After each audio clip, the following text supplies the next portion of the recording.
During the Civil War, a substantial number of people in north-central Arkansas, particularly in the mountainous regions and among the farming communities, opposed secession and simply desired to be left alone. These individuals, often poor and with little interest in slavery, had no desire to fight for the Confederacy. While other parts of the state rallied to defend against Union soldiers, these counties saw people organizing to protect their homes and neighbors from being forced to fight for a cause they didn't support.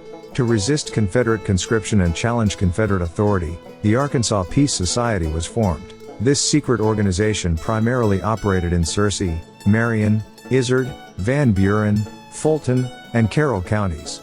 The society's membership was composed of individuals who were against secession and the war, and it drew people from various backgrounds, including farmers, Unionists, anti-war activists, pacifists, humanitarians, and members of religious groups advocating for peace and reconciliation. The exact number of members in the Arkansas Peace Society is uncertain, with documented figures reaching 240 but estimates climbing as high as nearly 2,000. The society had its own set of rules and protocols, including constitutions, oaths, secret signs, and passwords. A yellow rag or ribbon, displayed outside the homes of members, served as a symbol of their affiliation, earning them the nickname Yellar Rag Boys by Confederate forces. Despite their opposition to the Confederacy, the society's primary focus was on self-protection and passive resistance rather than active rebellion. In 1861, as Arkansas left the Union, the Arkansas Peace Society emerged to protect its members from Confederate conscription and mistreatment. The society flourished in the Ozark Mountains, where slavery had little impact, and became a resistance force against the Confederacy during the Civil War.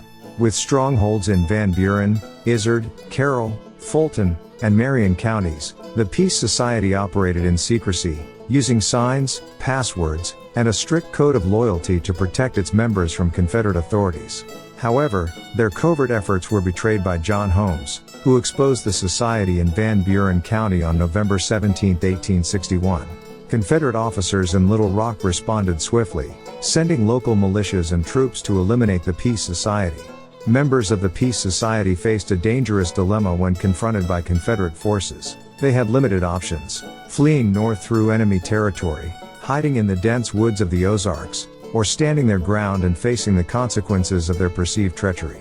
In a climate where Confederate enlistment was low and Peace Society members were branded as traitors, the struggle for survival became a test of courage and conviction amidst the chaos of war-torn Arkansas. Members had to carefully weigh the risks of each of their limited options to protect themselves and their families. Governor Rector issued orders for the arrest of all Peace Society members, directing them to be marched to Little Rock for trial as enemies of the Confederacy. Confederate forces and local militias intensified their crackdown, viewing the members as traitors to the Confederate cause. Approximately 100 men were apprehended and detained on charges of robbery and jayhawking at the Searcy County Courthouse in Burrowville, later renamed Marshall. The Peace Society faced allegations of receiving support from the North, though no concrete evidence substantiates this claim, with only copies of the membership oaths serving as existing documentation. An additional 27 individuals from Van Buren County had already arrived in the capital by November 28, 1861. Many others sought refuge in the woods until they were captured, killed, or managed to reach Union lines. A significant number of those arrested were shackled together and compelled to endure a grueling 125-mile journey on foot to Little Rock. Enduring 6 days of harsh winter travel, they ultimately reached the Confederate capital, where Governor Rector presented them with a stark ultimatum: either enlist in the Confederate Army or face trial for treason. 15 chose the latter option. Forced to fight in the April 1862 Battle of Shiloh in Tennessee, former Peace Society members faced grim consequences. Confederate officers instructed troops to shoot any conscripts attempting to flee or retreat during battle. Following the war's conclusion, most survivors returned to their homes in the Ozarks or enlisted in the United States Army.